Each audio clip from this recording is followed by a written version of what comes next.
saksi yang kami ajukan menjadi dua peristiwa, peristiwa di bulan April dan peristiwa di bulan Juli. Seperti itu. Jadi ya silakan. Yang penting saya kasih clue-nya saja ya. Isinya Anda tanya ke penyidik, saya nggak punya. Karena ini kasus sebetulnya tidak boleh kita jelaskan.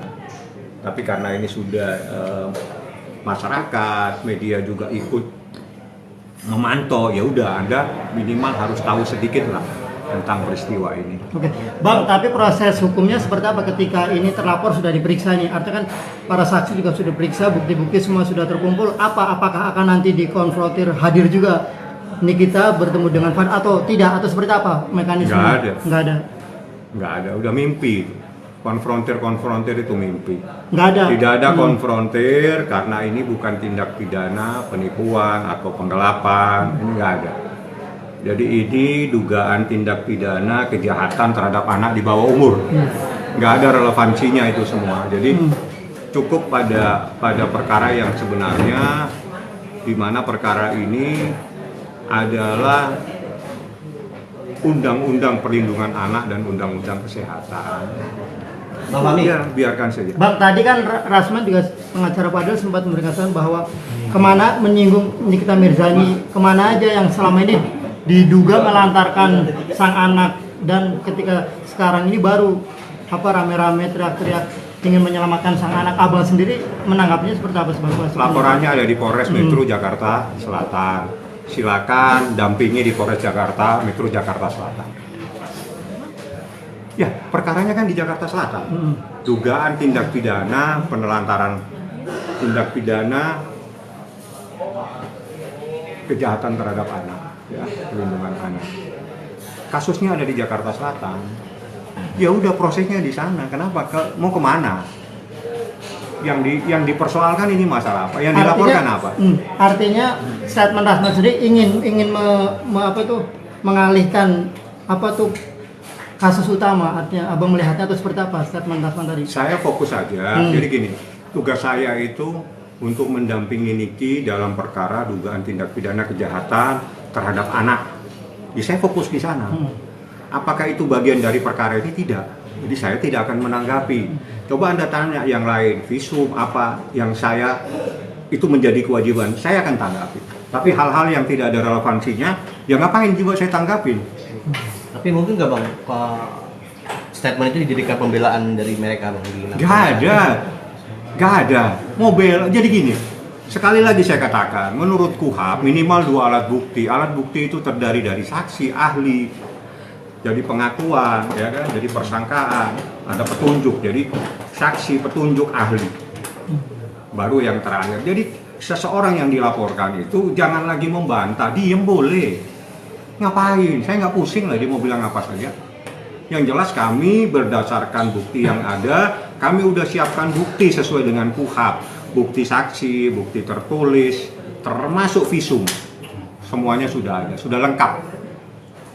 Jadi seseorang mau mengakui perbuatannya, mau membantah perbuatannya, itu menurut KUHP dibolehkan. Tidak ada yang larang. Jadi silakan. Jadi biasanya penyidik itu santai. Mau ngomong apa saja diketik sama dia. Lu mau bicara apa saja? Bang, saya nggak mau jawab. Ya udah, nggak apa-apa, nggak mau jawab. Buat berita acara saya keberatan. Santai kan penyidik. Karena penyidik itu udah ahli-ahli semua. Apalagi pada kelas Jakarta seperti ini, itu kan mereka ahli-ahli semua, ahli dalam melakukan penyidikan dalam perkara tindak pidana. Jadi mereka akan santai. Orang yang diduga dilaporkan, mau bilang apa saja pasti akan diketik. Misalnya, Bang, saya nggak mau diperiksa, Bang. Ya udah, serius, buatin berita acara penolakan untuk diperiksa, dibuatkan itu pasti. Itulah hukum yang berlaku, supaya tidak salah paham.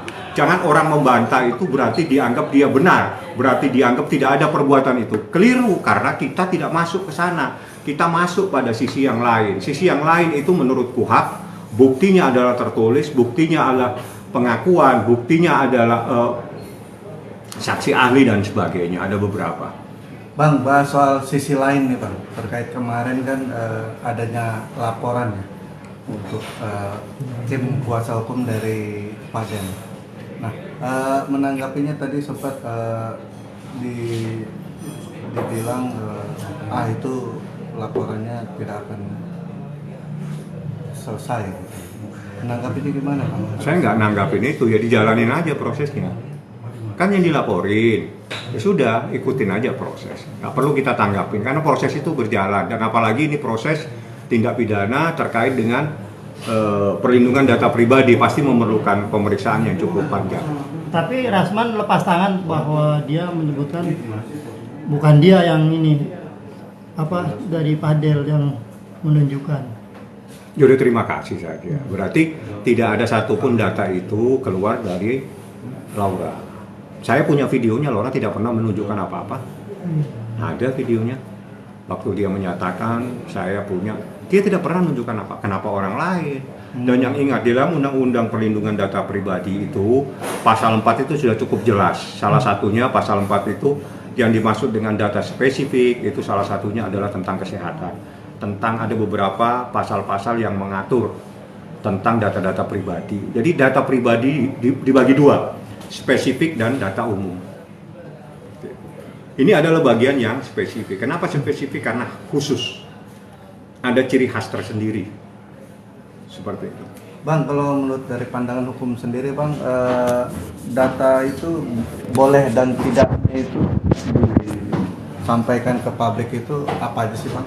Yang boleh dan tidak? Anda baca Undang-Undang Perlindungan Data Pribadi di pasal 4. Ya. Anda buka pasal 4, situ dijelaskan apa saja yang tidak dibolehkan, apa saja yang masuk dalam kategori data pribadi.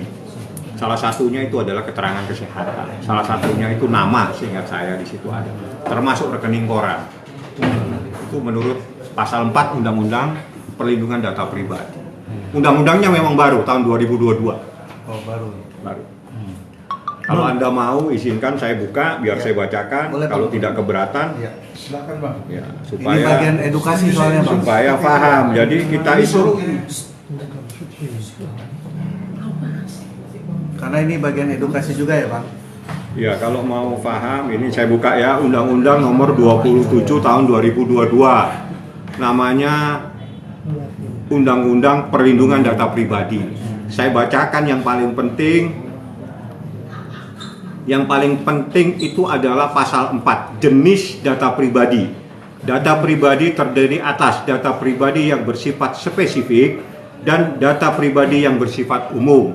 Oke, itu pasal 4. Di dalam pasal 4, data pribadi bersifat spesifik itu dijelaskan lagi di dalam pasal 2. Data pribadi yang bersifat spesifik sebagaimana yang dimaksud ayat 1 huruf A meliputi data dan informasi kesehatan. Oke, data biometrik, data genetika, catatan kejahatan, data anak, ya, data keuangan pribadi dan atau data lainnya sesuai dengan ketentuan peraturan perundang-undangan. Oke, selanjutnya saya bacakan pasal yang melarang. Pasal yang melarang itu kan Ya. yang dimaksud dengan data itu seperti apa. Sekarang saya bacakan pasal yang melarang. Larangannya di mana? Negara ini tertib kok, melindungi rakyatnya dengan tertib dengan undang-undang. Dalam pasal 65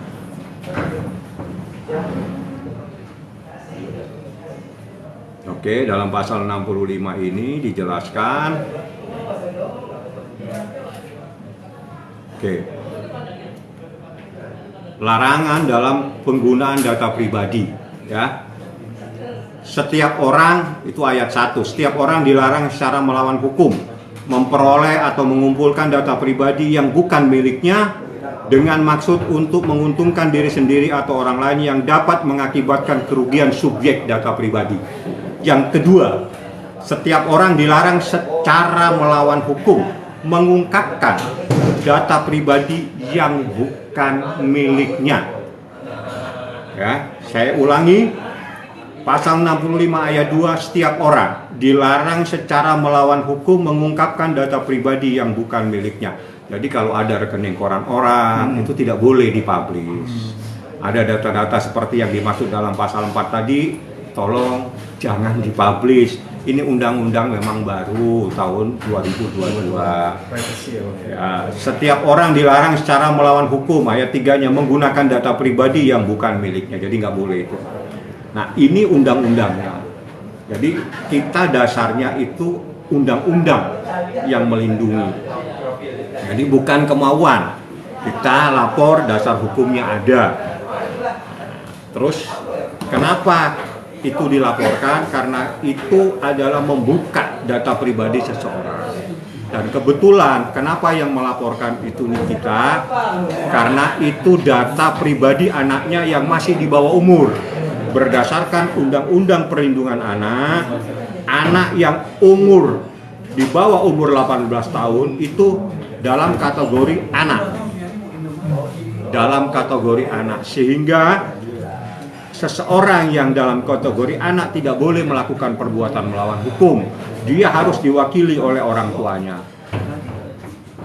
Seperti itulah, orang tuanya keberatan karena dia merasa tidak pernah mengizinkan, anaknya pun tidak pernah mengizinkan, dan tidak boleh.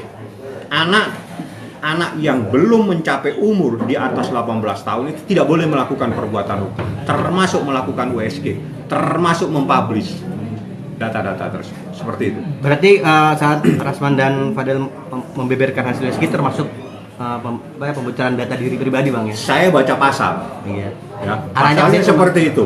Kalau Anda menyimpulkan, silakan. Saya bacakan pasal. Jadi kalau sekarang saya baca pasal, saya tidak menjustifikasi siapapun. Berdasarkan pasal ini dibuatkan laporan. Ya kan gitu ceritanya. Nah, di dalam pasal ini sudah jelas apa yang dimaksud dengan data pribadi, apa yang dilarang. Ancamannya ini aja. Sebentar dulu. Ini tadi pasal 65 ya. Saya kasih tahu pasal ancamannya. Nah, jadi pasal ancamannya itu diancam berapa tahun nih? Biar paham. Nah, di dalam pasal 65 ada di dalam pasal 67. Setiap orang dengan sengaja dan melawan hukum memperoleh atau mengumpulkan data pribadi yang bukan miliknya dengan maksud untuk menguntungkan diri sendiri atau orang lain yang dapat mengakibatkan kerugian subjek data pribadi sebagaimana dimaksud dalam pasal 65 ayat 1 dipidana dengan pidana penjara paling lama 5 tahun dan atau denda 5 miliar. Ayat 2 terkait dengan sengaja dan melawan hukum mengungkapkan data pribadi yang bukan miliknya. Diancam dengan ancaman 4 tahun dengan denda paling banyak 4 miliar rupiah. Ini adalah larangan ketentuan pidana. Ini undang-undang, jadi ada prinsip azas hukum di dalam hukum yang berlaku. Manakala undang-undang itu diundangkan, maka mau tidak mau, tahu tidak tahu, dianggap tahu tentang undang-undang tersebut. Dan undang-undang itu berlaku kepada semua warga negara Indonesia, kecuali subjek hukum yang diatur di dalam KUH pidana yang tidak dapat disanksi secara hukum. Jadi undang-undang ini diundangkan pada tanggal 17 Oktober, disahkan 17 Oktober 2022. Oleh karenanya begitu disahkan oleh Bapak Presiden, ini menjadi undang-undang, ini berlaku di negara Republik Indonesia dan bisa disangsikan dan diterapkan kepada warga negara Indonesia berdasarkan prinsip azas hukum. Begitu undang-undang diundangkan, maka masyarakat, warga negara, setiap warga negara dianggap mengetahui adanya undang-undang ini, sehingga undang-undang ini berlaku kepada seluruh warga negara Indonesia. Dan undang-undang ini akan diterapkan apabila seseorang melakukan dugaan perbuatan pidana di wilayah hukum negara Indonesia. Sekalipun untuk pembuktian, Bang, ya? Ya. Sekalipun USG itu tuh pembuktian kalau dia emang benar-benar nggak menghamili atau hamil itu, Bang, itu tetap salah, Bang. Lain, persoalannya itu nanti saya jawabkan. Yang jelas ini ada data pribadi. Menurut undang-undang ini data pribadi itu apa? Ini kan ada tadi. Salah satunya kesehatan, biometrik dan segala macam. Itu adalah bagian dari keterangan data pribadi seseorang yang bersifat spesifik. Seperti Bang, itu. Setelah abang mengumpulkan banyak bukti, terus saksi, terus sekarang proses hukum berjalan, terlapor diperiksa, optimis Bang, si terlapor segera tersangka? Tanya ke Humas. Enggak, melihat Tanya bukti-bukti ke Humas. dan Jadi saksi. gini, saya tugasnya membuat laporan bersama Nikita. Tugasnya mendampingi saksi-saksi termasuk pelapor. Hasil konklusi dari proses ini ada yang punya hak. yang punya hak namanya penyidik.